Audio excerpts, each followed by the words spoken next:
Look at your life without the excuses for 1 minute. Not the version you post, not the version you explain, the version your days are quietly building when nobody is watching. If your income still feels fragile, if your focus breaks every 10 minutes, if your plans keep changing every time the algorithm shows you a new fantasy, then the problem is not bad luck. The problem is that you may be living by a mental code designed to keep you dependent, reactive, entertained, and permanently busy without ever becoming dangerous in the real world. Most people do not fail because they are stupid. They fail because they absorb a style of thinking that feels normal. They inherit it from school, from family fear, from social media performance, from tired friends, from people who mistake survival for strategy. They learn how to look active without building leverage. They learn how to talk about goals without raising standards. They learn how to chase relief, call it happiness, and then wonder why every year feels more expensive, more noisy, and somehow smaller. That is the central idea behind this fictional book. Why 99% of people never achieve success, with the brutal subtitle, How the Richest 1% in the World Think. It does not argue that the world is perfectly fair. It does not pretend everyone starts from the same place. It says something more uncomfortable. In the middle of an unequal world, most people still lose for reasons they could have started correcting years earlier. They lose attention. They lose emotional control. They lose standards. They lose the ability to tell the difference between pleasure and progress. Then they call the result reality. The book begins with a ruthless observation. In 2026, poverty is not only about money. Poverty is also scattered thinking, borrowed ambition, weak filters, low tolerance for boredom, and the habit of spending energy in directions that produce nothing.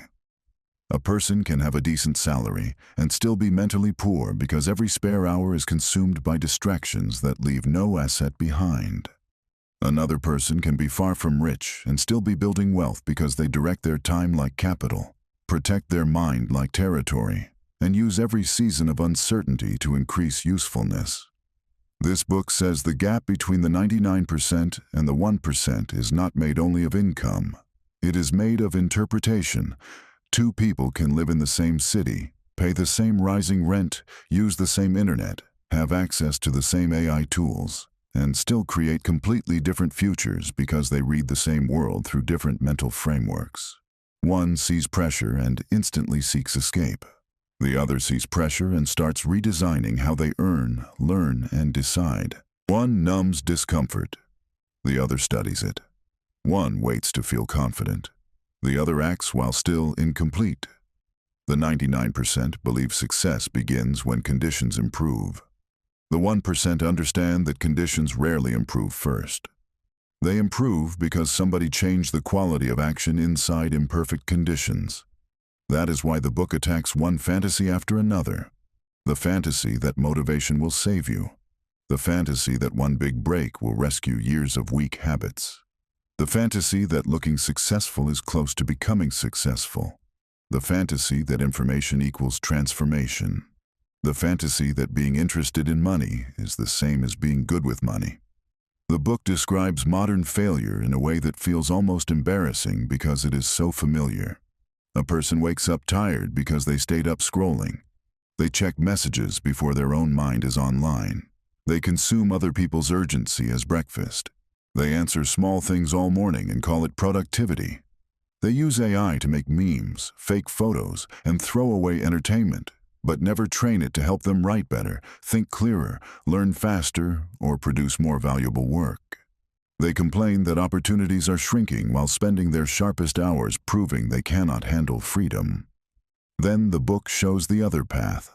Another person wakes up to the same world and treats attention like an asset class. They do not donate the first hour of the day to noise. They use AI as a force multiplier, not a toy. They study a skill until they can solve a painful problem faster than average. They document results. They build trust. They save aggressively, not because they worship money, but because stored capital buys time, options, negotiation power, and psychological calm. They do not need everyone to notice. They need reality to respond. One of the strongest ideas in the book is that most people are not actually pursuing success. They are pursuing emotional anesthesia with luxury aesthetics around it. They want the image of calm without self-control. They want the image of wealth without the years of restraint. They want the image of freedom without becoming the kind of person who can carry freedom responsibly. This is why so many lives become a cycle of performative ambition and private disorder. The outside tries to signal value, while the inside keeps leaking it. The book says the 99% spend money to feel rich for a moment, while the 1% spend money to become stronger tomorrow. That difference sounds simple until you see how much of life it controls. One person gets a raise and immediately upgrades everything that can be seen. Better phone, better car payment, better clothes, more subscriptions, more delivery meals, more weekends designed to recover from a life they cannot actually afford. Another person gets a raise and buys breathing room. They reduce stress, increase savings, invest in skills, tools, and systems, and refuse to let a temporary increase in cash become a permanent increase in dependence. There is a brutal sentence in this invented book that drives the point deeper. Your spending reveals whether money serves your future or your insecurity. That is why the book spends so much time on invisible motives. It argues that many bad financial decisions are not math problems. They are emotional compensation. People buy status when they lack identity. They buy stimulation when they lack direction. They buy convenience because their habits are disorganized. They buy symbols because symbols are cheaper than transformation. Then they tell themselves life is expensive, without admitting how much of the expense came from unmanaged emotion. The book also attacks a lie that modern culture repeats every day. It says, do what you love. As if passion alone can carry a person through competition, changing technology, market pressure, and long periods of being ignored. The book replaces that with a harsher and more useful standard. Learn to become valuable where value is painful to create. Learn to love competence, not fantasy. Learn to enjoy the process of becoming reliable, not just the mood of feeling inspired. The world rarely pays for what you merely enjoy. It pays far more for what you can consistently deliver under pressure. This is where the contrast between the 99% and the 1% becomes sharper. The 99% fall in love with outcomes. The 1% fall in love with structures. The 99% talk about the life they want. The 1% build daily systems that make that life statistically more likely. The 99% keep asking what they feel like doing. The 1% ask what the situation requires. That one shift, repeated for years, is the difference between people who keep starting over and people who keep compounding. Compounding is one of the deepest themes in the book. Not just financial compounding, but identity compounding, skill compounding, trust compounding, and attention compounding. The 99% want speed because they secretly do not trust themselves to stay consistent. The 1% build in a way that assumes repetition. They understand that one useful hour every day beats 10 chaotic hours once a month. One honest upgrade to your standards beats one dramatic declaration. One skill practiced deeply can change the trajectory of a decade. One habit of saving and directing money can shift a family line. The power is not in the explosion. The power is in the curve. The book gives a modern example that lands hard in 2026. Two people discover the same wave. AI tools become cheaper, stronger, and easier to access. The first person spends months generating novelty, joking around, pretending that being early is the same as being disciplined. They produce noise. They collect tiny bursts of excitement. They feel informed because they are surrounded by new features. The second person picks one commercial use case. Maybe they improve client communication. Maybe they speed up research. Maybe they automate repetitive admin. Maybe they help local businesses create better content, organize data, or reduce wasted hours. One person consumed a trend. The other built capability inside a trend. When the market matures, only one of them has leverage. Another example hits even closer. Two people are tired of their jobs. The first person turns frustration into endless browsing. They watch videos about side hustles, financial freedom, digital nomad fantasies, faceless channels, flipping trends, crypto rumors, and passive income shortcuts. They treat possibility like entertainment. Every week they have a new plan, which means every month they have no real progress. The second person is also frustrated, but they choose one path and stay with it long enough to get through the ugly stage. They learn outreach, editing, design, coding, sales, language, data work, automation, or some other stack that can solve problems. It is slower. It is less glamorous. It works. The book is merciless about distraction because it sees distraction not as a harmless habit, but as a financial event. Every uncontrolled impulse has an economic cost. Every broken block of focus delays competence. Every day spent reacting instead of directing weakens your bargaining power. If attention is where value is built, then distraction is not just lost time, it is unpaid debt to your future. The 99% keep treating focus like a mood. The 1% treat it like infrastructure. This idea becomes even more powerful when the book talks about deep work in a world addicted to interruption. Most people say they cannot focus because the environment is noisy. The book says the deeper issue is that they train themselves to fear silence. They need constant input, because without input they must confront the gap between what they want and what they are practicing. So they fill every pause. Music, messages, clips, notifications, artificial urgency, endless commentary. They call it staying connected. The book calls it hiding from the work that would actually change their position. There is another line in the book that stays with you. People do not just spend money based on income. They spend based on identity. If a person still sees themselves as someone who deserves escape every time life gets heavy, then every hard week becomes a shopping trigger, a food trigger, a travel trigger, or a comfort trigger. If a person sees themselves as a builder, then stress produces analysis before reaction. That does not mean they never rest. It means rest is used deliberately, not as surrender. The 1% are not robots. They are simply more conscious about what each decision reinforces. That brings the book into one of its most original arguments. Success is not built by intensity alone. It is built by identity consistency. A person can have a powerful weak and a weak self-concept, and the weak self-concept will eventually reclaim control. That is why so many people sabotage themselves after progress. They save money, then spend recklessly. They build discipline, then reward themselves with chaos. They improve health, then return to habits that prove they never really changed their internal standard. The book says behavior that contradicts identity never feels stable. Real change happens when discipline stops feeling like punishment and starts feeling like self-respect. The 99% think discipline is harsh, boring, and restrictive. The 1% understand that discipline is what makes freedom survivable. Without discipline, freedom becomes drift.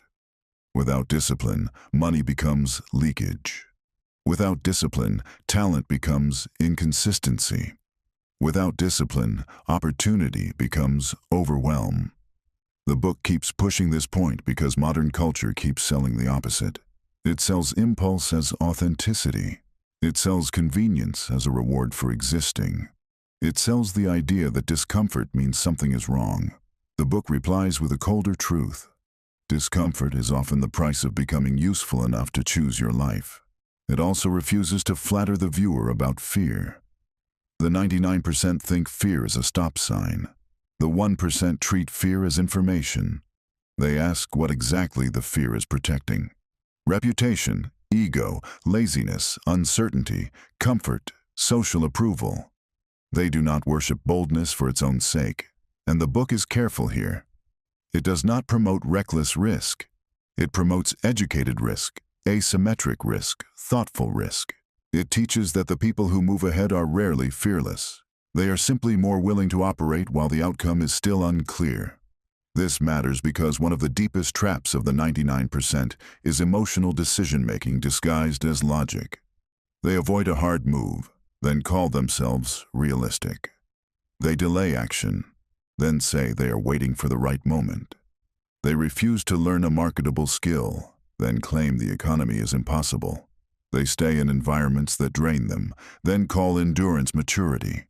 The book keeps exposing how often people rename avoidance so they do not have to confront it. The 1% do something different. They make decisions from incentives, probabilities, downside limits, and long-term identity. They ask what happens if they do nothing for another year. That question alone destroys many illusions.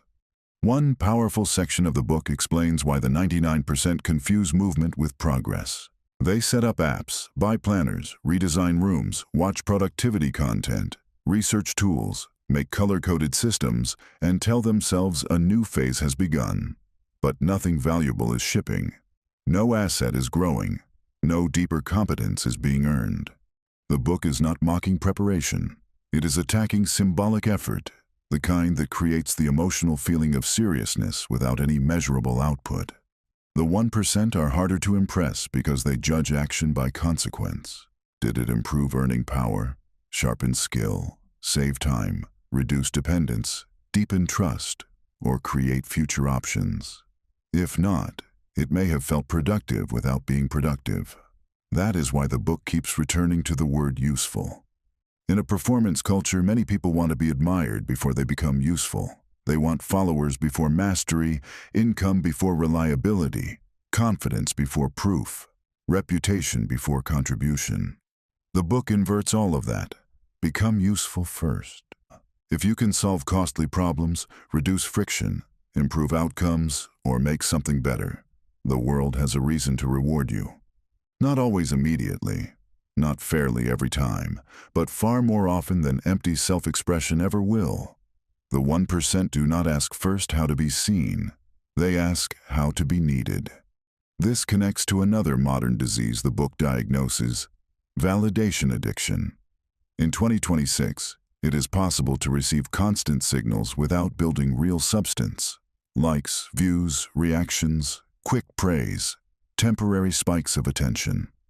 The book argues that this environment quietly trains people to prefer visible response over invisible growth. They would rather post that they are learning than spend months becoming undeniable. They would rather announce goals than develop the capacity those goals require.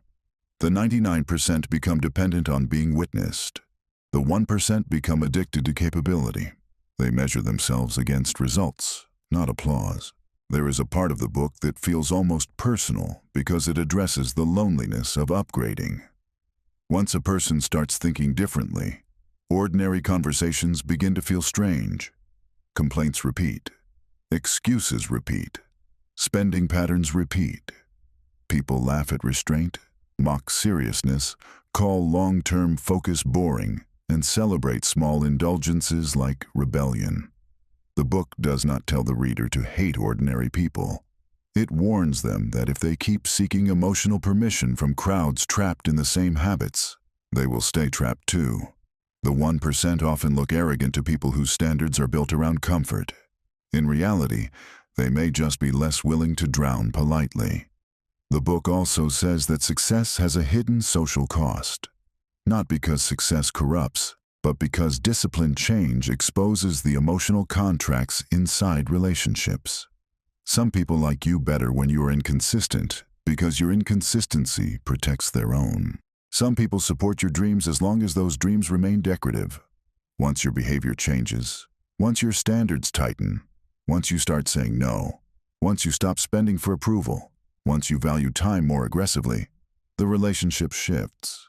The 99% retreat at that point because belonging feels safer than progress. The 1% learn to survive temporary misunderstanding. Then the book moves to money more directly, and here it becomes brutally practical. Most people think money problems are solved by more income. The book argues that income without control often magnifies the original problem. If a person cannot direct 1,000 well, they often misdirect 5,000 with better packaging. More comes in, more goes out, and because the numbers are larger, the illusion of advancement feels stronger. The 1% do not respect income that cannot stay, multiply, or reduce vulnerability. To them, money is not about flexing, it is stored decision power. The book defines wealth in a way that cuts through noise. Wealth is the ability to make high-quality decisions without financial panic controlling the room. That means wealth is not only the amount in an account. It is the distance between you and desperation. It is the number of mistakes you can survive. It is the amount of time you can protect for deep work. It is the ability to say no to bad deals, bad clients, bad bosses, bad environments, and bad timing. The 99% use money to decorate their current identity. The 1% use money to defend and expand future identity. This is where lifestyle inflation gets dissected with surgical precision. The book says that many people do not become richer when they earn more. They become harder to free. Every new convenience becomes a fixed need. Every upgrade adds a monthly obligation. Every obligation reduces courage. Every reduction in courage makes strategic moves feel riskier. So the person stays in the same job, same routines, same emotional climate, while telling themselves they just need a little more income. The book replies that what they actually need is lower dependency and stronger standards. Another unforgettable idea in the book is that many people are not broke because they buy too much, but because they are constantly buying relief from a badly designed life. Fast food because they are too disorganized to prepare. Delivery because they do not control time. Small luxuries because they hate their weeks. Shopping because they need novelty. Weekend escapes because their baseline reality is heavy. None of these choices makes them evil or foolish. The point is deeper. The structure of life creates the spending, and then the spending traps the structure. The 1% break this loop by fixing systems before symptoms. The book spends a long time on systems because systems remove the need to negotiate with yourself every day.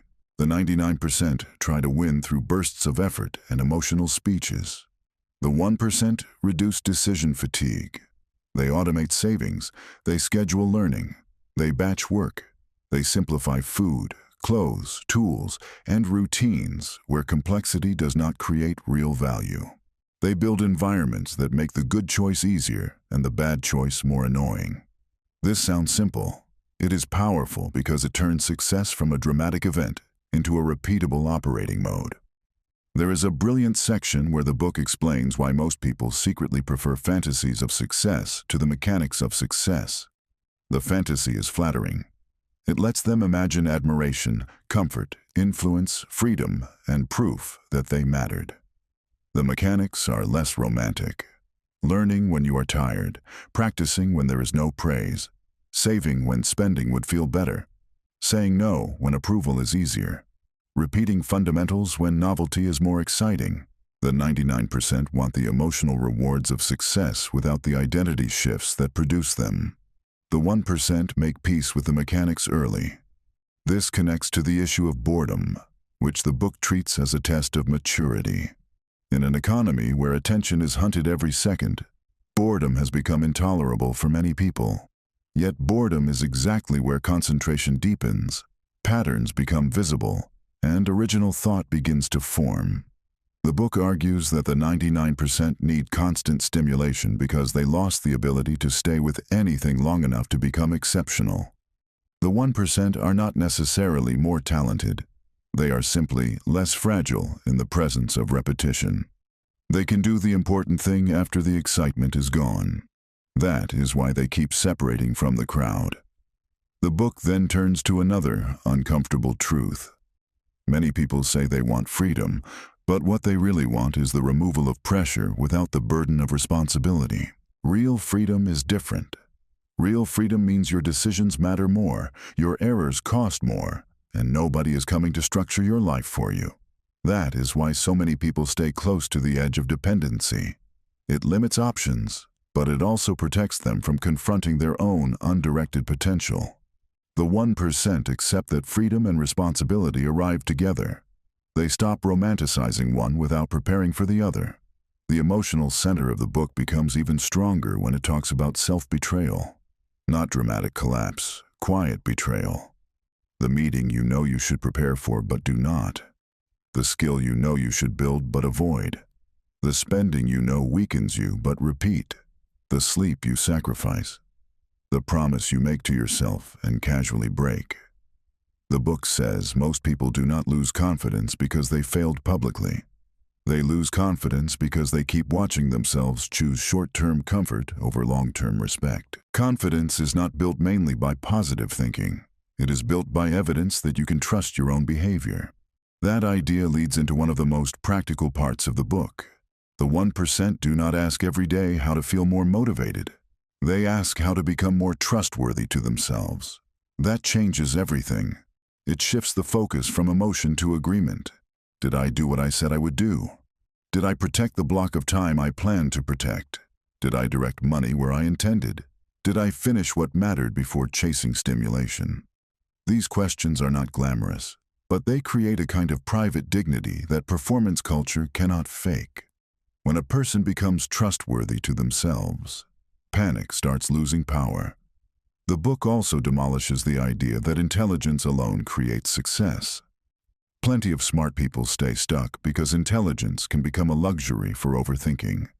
They see too many angles, too many risks, too many possible identities. They remain in analysis until urgency forces a weak move. The 1% often win not because they know more at the start, but because they are quicker to convert rough knowledge into tested action. They respect learning, but they do not hide in it. The book says the market often rewards decisive competence over elegant hesitation. This becomes especially real in 2026 because the half-life of useful knowledge keeps shrinking. Industries change faster, tools update faster, entire job categories mutate under automation pressure. The book argues that a static identity is now a financial liability. If a person defines themselves by a single old advantage and refuses to adapt, the market can humble them in one cycle. The 1% do not worship stability. They build adaptability. They keep learning, but not randomly. They follow incentives. They watch where pain is increasing, where inefficiency is expensive, where human trust still matters, and where tools can multiply output. Then they position themselves there. One vivid passage compares two workers in the same company. Both hear that AI is changing internal processes. One quietly resists, hoping the old way survives. They complain, delay, and tell themselves quality will protect them. The other starts experimenting immediately. They learn the new workflow, become useful in transition, and begin solving problems that others are still emotionally resisting. Same company, same week, same announcement, different identity. One protects comfort and becomes fragile. The other protects relevance and becomes more valuable. The book says this pattern appears everywhere, not just in technology. The future often belongs to the person who updates without waiting to be forced. Then the book does something important. It addresses injustice without letting the reader hide inside it. Yes, some people are born into networks, resources, and stability that others never had. Yes, systems can be brutal, biased, and inefficient. Yes, some effort goes unrewarded. But the book refuses to let these truths become a permanent excuse for self-neglect. It asks a harder question. Given the real limits of your position, are you still behaving in a way that increases your odds, strengthens your options, and protects your future? Or are you using unfairness to justify weak habits that would damage you in any system? That tension gives the book credibility. It does not sell fantasy.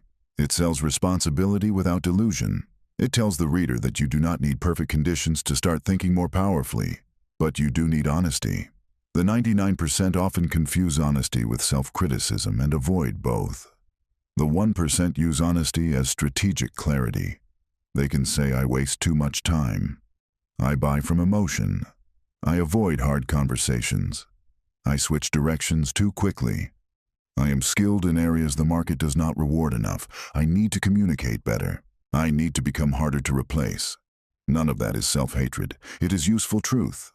The book calls this operational honesty, and it may be one of its strongest contributions. Feelings matter, but feelings without diagnosis rarely change outcomes.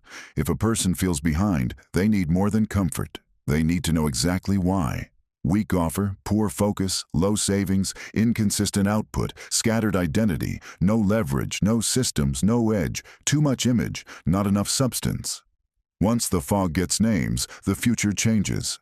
The 99% stay vague because vagueness protects ego. The 1% name reality because naming reality makes action possible. There is also a beautiful but hard section on envy. The book says envy is wasted pain unless it becomes instruction.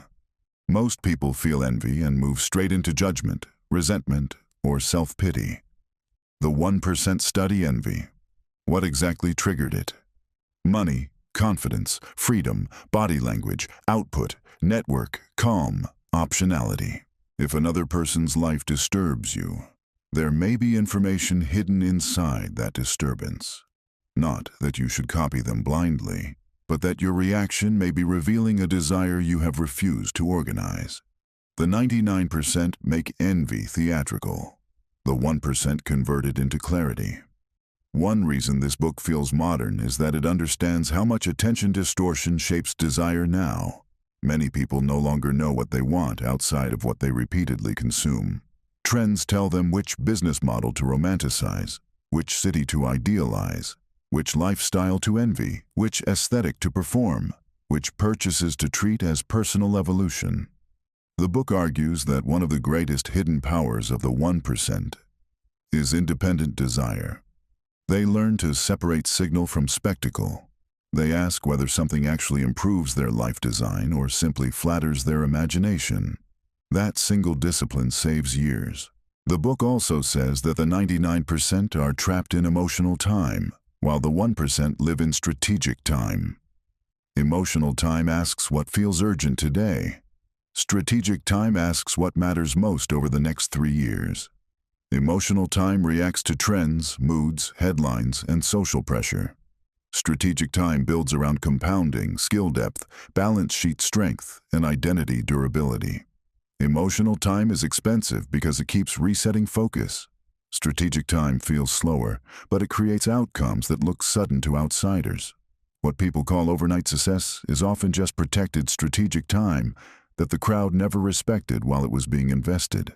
This leads into one of the darkest but most liberating insights in the book.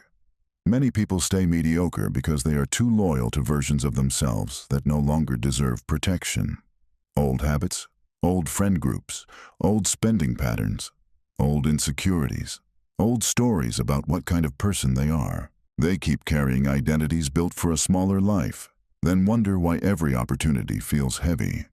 The 1% are more willing to let an old self die. They understand that growth is not adding power to a fixed personality. It is often replacing one operating system with another. The book handles this transformation with psychological precision. It says a person cannot keep worshiping comfort and also expect to build unusual outcomes. The two values eventually clash. If the highest priority is always immediate ease, then deep work, restraint, strategic risk, and long-term bets will always feel too expensive. But if the highest priority becomes future strength, then comfort stops being the judge of every decision. This does not mean constant suffering. It means comfort loses its position as commander.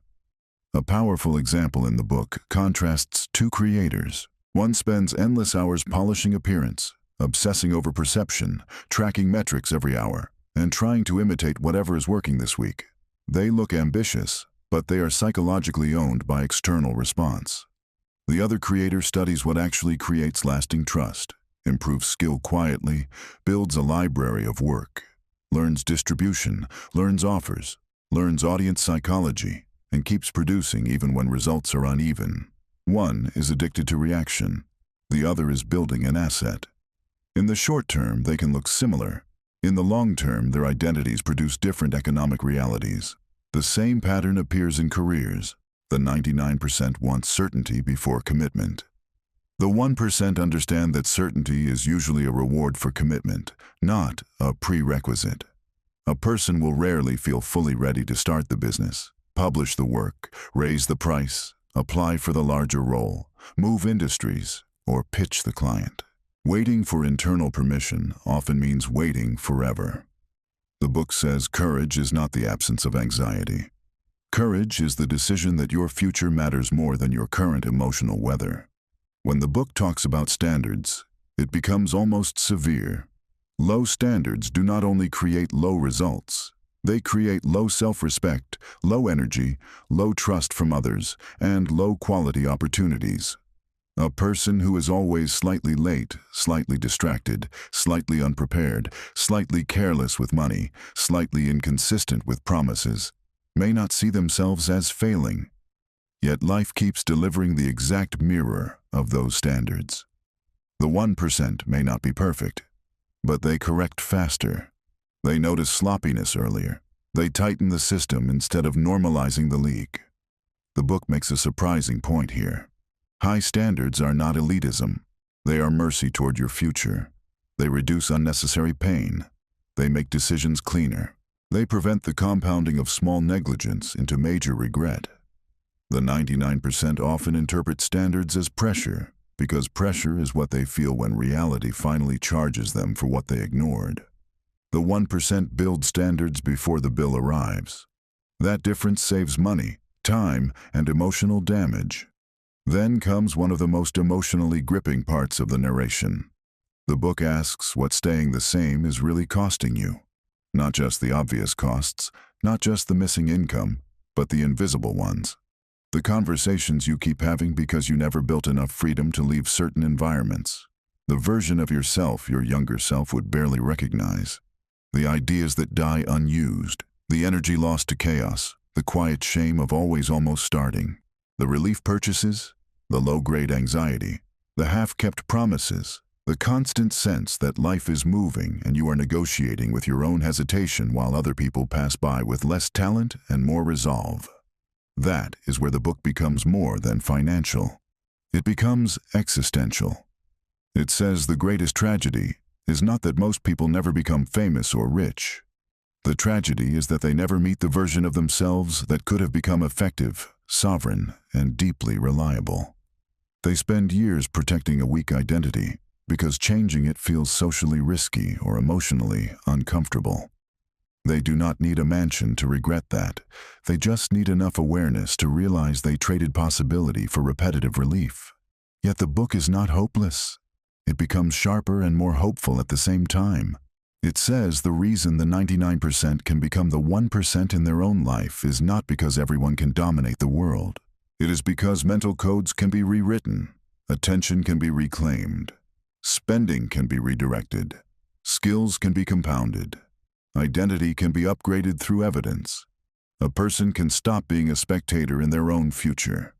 That does not happen in one dramatic weekend. It happens the moment excuses stop being more emotionally satisfying than responsibility. The book suggests a different starting point than most self-help content. Do not ask first what big goal would impress you. Ask what daily behavior is making your life harder than it needs to be. What leak keeps repeating? What comfort habit keeps buying relief at the cost of progress? What form of distraction keeps leaving you weak? What financial pattern keeps you too dependent to move? What conversation with yourself keeps lowering your standards? The 1% do not transform by dreaming bigger first. They transform by lying to themselves less. One of the most practical shifts the book offers is this. Stop asking whether an action feels good. Ask whether it increases your future options. That question changes spending, eating, sleeping, learning, working, networking, and risk. Does this purchase increase options or reduce them? Does this habit make me stronger or softer? Does this relationship sharpen me or drain me? Does this hour build capability or simply disappear? The 99% optimize for temporary mood. The 1% optimize for optionality. Over time, optionality becomes one of the most powerful forms of wealth. The book then circles back to attention and says something unforgettable. The person who controls your attention controls the speed of your future. In 2026, this is nearly impossible to ignore. Platforms fight for your nervous system. News cycles exploit fear. Apps are engineered to prevent completion. Entire business models depend on keeping you mentally fragmented. The 99% enter these systems defenseless and then wonder why concentration feels impossible. The 1% are not immune, but they are more deliberate. They use tools without becoming raw material for tools. They consume with purpose. They create more than they absorb. They understand that what repeatedly occupies the mind eventually shapes the identity. This is why the book treats attention like money and money like attention. Both can be invested, wasted, stolen, directed, multiplied, or quietly drained through tiny leaks. A person who cannot control one will usually struggle to control the other. Random spending and random focus often come from the same inner disorder. Likewise, intentional focus and intentional money management often grow together because both require the same muscle, the ability to interrupt impulse and choose based on a larger frame. There is a part in the book where the reader is challenged to imagine two futures. In one future, you keep reacting, keep consuming, keep postponing, keep upgrading your image faster than your substance, keep entertaining yourself with possibility, while your discipline remains weak. Nothing dramatic happens. That is the point. Life simply keeps passing in a blur of manageable disappointment. In the other future, you become less emotionally available to nonsense. You begin protecting mornings, tracking spending, finishing work, building a real edge, raising standards, and treating your own word as binding. That future is not glamorous at first. It becomes powerful because it is cumulative. The narration then reveals why the richest 1% in the world think differently. Not because they all share one perfect philosophy, but because they tend to understand incentives, systems, delayed gratification, leverage, and identity better than the crowd. They know that people are rewarded not only for effort, but for relevant effort. They know that emotional reactions can destroy years of building. They know that status can be rented while real wealth is being quietly assembled elsewhere. They know that convenience can become a hidden tax on ambition. They know that capability creates confidence, and confidence created by capability survives turbulence better than confidence created by praise. The book is careful not to romanticize the wealthy as morally superior. It simply observes that the people who build enduring freedom often operate from principles the crowd resists. They measure trade-offs more clearly. They value ownership. They make decisions that look boring until the consequences arrive. They do not need every year to feel exciting. They need the decade to make sense. The 99% chase emotional spikes. The 1% respect structural advantage. That is why one group keeps needing new stimulation while the other keeps building more control. Control is another major theme.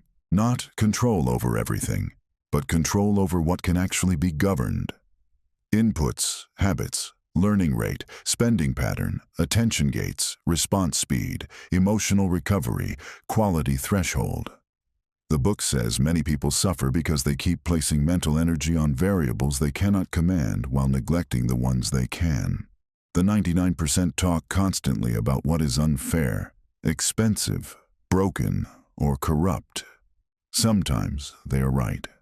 The 1% ask a different question first. Within this reality, what can I strengthen today? That question creates movement when frustration would otherwise become identity. Near the end, the book becomes almost confrontational again. It says no one is coming to rescue your standards. No app will do it. No motivational clip will do it. No lucky month will do it. No aesthetic version of discipline will do it. The future does not care how sincerely you plan to change. It responds to repeated proof. If this kind of message hits you in a way shallow content never does, let that matter. Let it be a sign that you are tired of being comforted by ideas that do not require transformation. A like on a video like this should not be a reflex. It should be a vote for more truth that actually asks something of you. The narration keeps pushing. If you want more of these ideas, do not just drift away and let the next distraction take you. Stay close to work that challenges your operating system, not just your emotions for 5 minutes. If there is one word from this message that you know you need right now, write discipline in the comments. Not for me, for yourself. Write it as a marker that you are done admiring change from a distance. Write it if you want the next video to go even deeper into how attention, money, and identity quietly shape the quality of an entire life. The closing pages of the fictional book carry one final warning. The world does not usually destroy people in one obvious moment.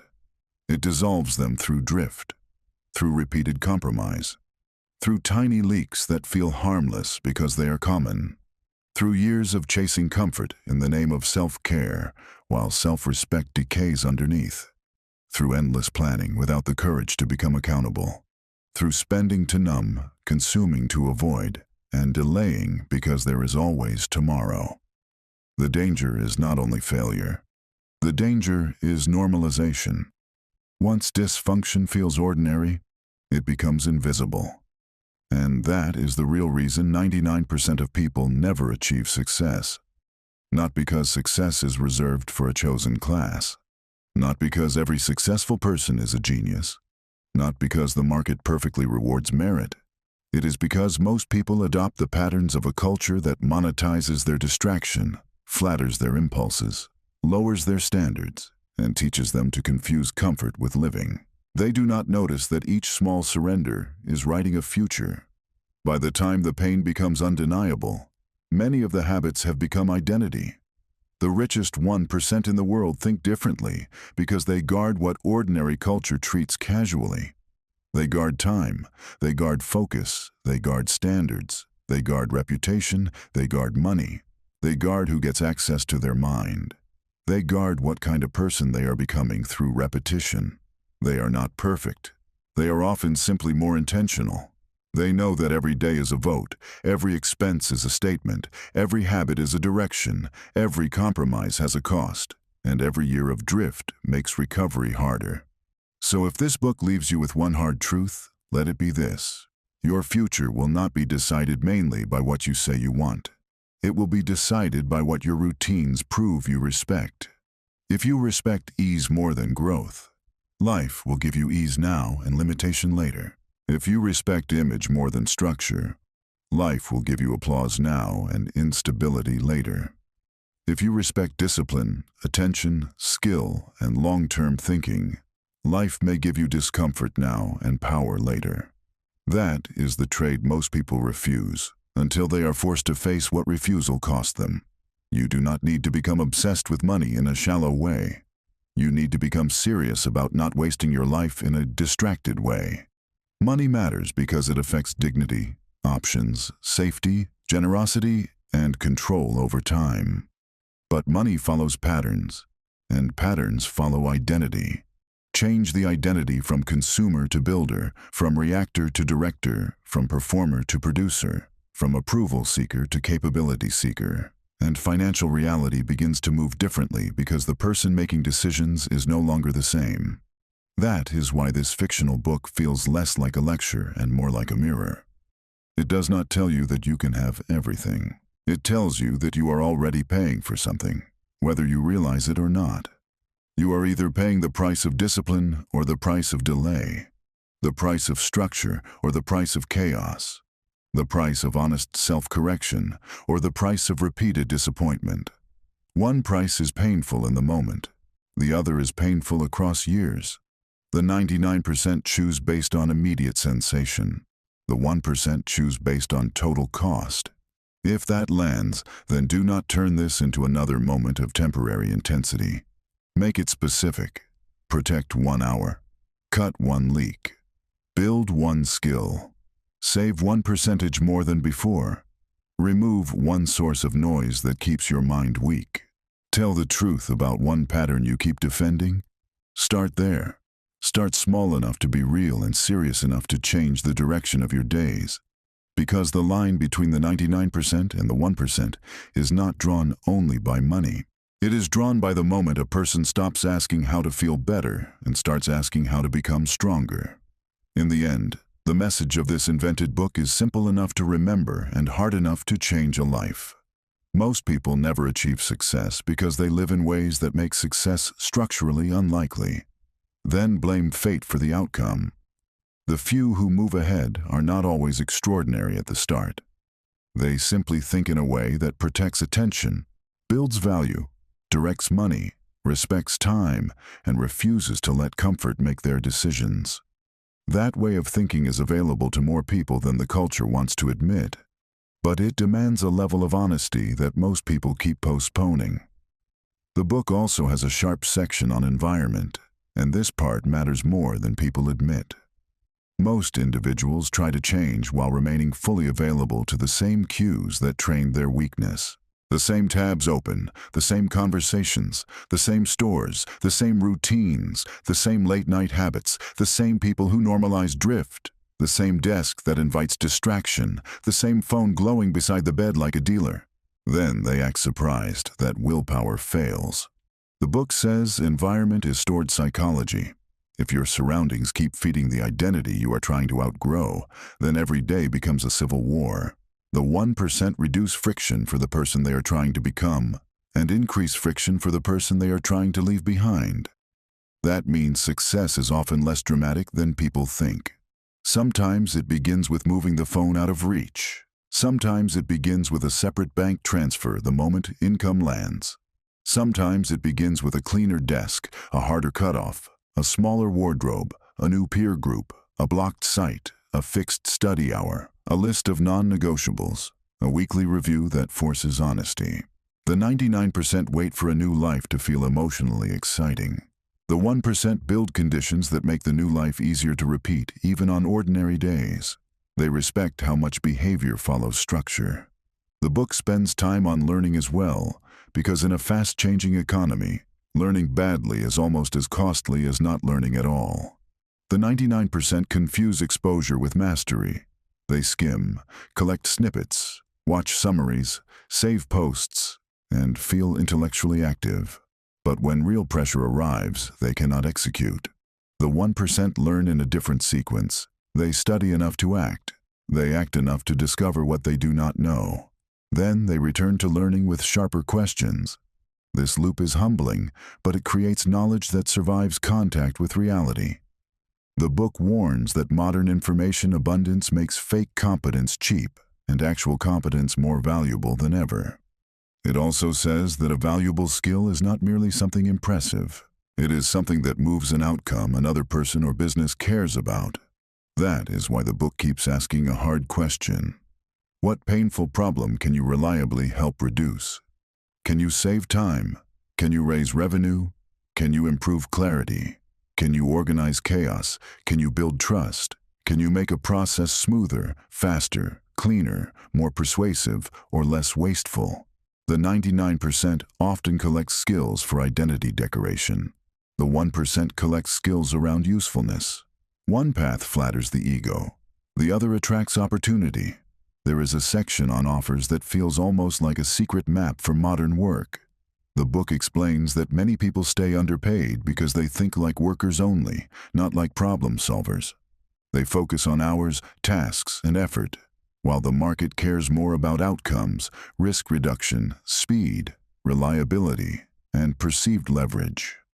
A person can work extremely hard and still be cheap if they are easy to replace. Another person may work fewer hours and get paid far more because they reduce a type of pain others cannot solve quickly. The 1% think from the buyer's side. They ask what is expensive, urgent, frustrating, confusing, risky, or revenue-linked. Then they shape themselves around that demand. This is one reason the book keeps repeating that money follows directed usefulness better than it follows generic effort. The crowd still worships hard work in an abstract way because it sounds noble. The book does not insult effort, but it strips away fantasy. Hard work pointed at low-value activity can leave a person exhausted and stuck. Hard work pointed at the right bottleneck can change an entire income bracket. The 99% ask how to work more. The 1% ask where effort produces disproportionate return. They understand leverage, not as a buzzword, but as a way of seeing. The narration even touches on communication, which many people underestimate. The book argues that countless capable people stay trapped because they cannot express value clearly. They know things, but they cannot persuade. They can do the work, but they cannot frame the result. They have insight, but they speak vaguely. In a crowded digital economy, clarity becomes a multiplier. The 1% learn to write better, explain better, negotiate better, present better, and ask better questions. They know that capability hidden behind weak communication is a silent financial leak. Then the book turns inward again and asks why so many people resist this level of seriousness. The answer is uncomfortable. Because seriousness removes the romance of pretending. Once you start measuring, you lose the pleasure of vague intention. Once you track spending, you see where emotion is running your wallet. Once you track time, you see how much life is bleeding through micro-distractions. Once you set standards, you see which relationships rely on your lack of boundaries. Once you define a target skill, you can no longer hide inside general ambition. The 99% avoid precision because precision forces a decision. The 1% seek precision because precision makes change real. There is also a deeply human section on shame. The book says shame becomes destructive when it is hidden and theatrical when it is performed, but useful when it becomes information. If you feel embarrassed by how much time you wasted, how much money slipped away, how many years passed in weak habits, do not turn that feeling into identity. Turn it into fuel for clearer standards. The 1% are not people who never feel regret. They are people who metabolize regret faster. They let pain teach without letting it become a permanent definition of self. The book even addresses rest in a way that avoids both extremes. It does not glorify burnout. It says exhaustion is not a badge and collapse is not discipline. But it separates real rest from disguised avoidance. Real rest restores your capacity to re-enter meaningful work. Fake rest keeps you in an endless loop of low-energy stimulation that never truly renews you. The 99% often need entertainment after every demand because they have not built nervous system strength. The 1% learn how to recover in ways that preserve momentum. They sleep more honestly, move more consistently, and seek forms of recovery that lower chaos instead of adding it. Another strong passage deals with standards in romance, friendship, and family. The book says financial and personal outcomes cannot be fully separated because the people around you either reinforce your future or quietly tax it. A partner who respects structure, planning, truth, and delayed gratification can strengthen every long-term goal. A partner addicted to image, impulse, and emotional spending can sabotage years of work. The same is true for friends. Some people pull you toward better habits without preaching. Others normalize drift with jokes, excuses, and permanent adolescence. The 1% choose proximity with more care because they know identity is contagious. The book then makes one of its hardest claims. Every repeated behavior is casting a vote in a silent election over who you become. Nobody sees most of these votes, which is why people underestimate them. The extra hour of focus, the needless purchase, the honest review, the impulse click, the workout done without excitement, the morning protected, the lie told to avoid effort, the invoice sent, the hard conversation handled, the skill practiced again. The vote is rarely dramatic. The accumulation is. The 99% keep asking when life changed. The 1% know life was changing on ordinary Tuesdays the whole time. This leads to one of the most memorable ideas in the entire book. You are not trapped only by what you cannot do. You are often trapped by what you keep proving you will tolerate. Tolerated clutter, tolerated distraction, tolerated debt, tolerated disrespect, tolerated inconsistency, tolerated confusion, tolerated weak health, tolerated low standards, tolerated financial ignorance. Tolerance can become a prison because anything you stop noticing starts shaping you in silence. The 1% interrupt this by raising the cost of what they are willing to accept from themselves and from their environment. Near the end, the book returns to the title with even more force.